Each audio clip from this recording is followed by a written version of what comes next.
কলিয়াবৰত সংঘটিত হৈছে চুৰি কাৰ্যৰ ঘটনা। কলিয়াবৰৰ নলতলিত সংঘটিত হৈছে এই চুৰি কাৰ্যৰ ঘটনা।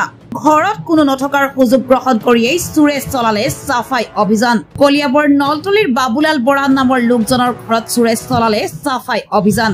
বাবুলাল বৰা নামৰ লোকজনৰ ঘৰত চুৰে অভিযান চলাই লুটি নিলে কাষৰ বাচন বৰ্তনৰ লগতে নগদ ধন। ঘটনাস্থলীত চুলুং আৰক্ষী উপস্থিত হৈ তদন্ত আৰম্ভ কৰিছে। কলিয়াবৰৰ পৰা হেমন্ত ভূঞাৰ ৰিপৰ্ট N8 অসম। আজি আপোনাৰ মোলৈ ফোন গৈছে, আপোনাৰ 5টামান বজাত ইয়াৰ পৰা ফোন কৰিছে। আমাৰ তেজপুৰত এতিয়া বৰ্তমান আমি সেটেল হ'লোঁ আৰু ইয়াতে ঘৰটো এটা পাৰ্ট ভাড়া দি থৈছোঁ আৰু এটা পাৰ্ট আমাৰ মাহত আহি কৰি কেতিয়াবা থাকে।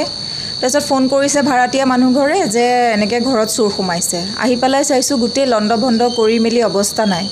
আমাৰ কিটচেনত আছিলে কাঁহৰ কাঁহী, বাতি, চৰিয়া, ঘটি, কাঁহৰ যিমান বস্তু আছিলে চব নিলে আৰু ভাড়াতীয়া ঘৰৰ অলপমান টকা নিলে, কেছ টকা আৰু আপোনাৰ বেগ, এনেকৈ তেওঁলোকৰ কিবা কিবি বস্তু নিছে। আৰু কি নিছে এতিয়া চালে ওলাব আৰু মাহঁতেও পাহৰিছে ভিতৰত কি আছে কি নাই।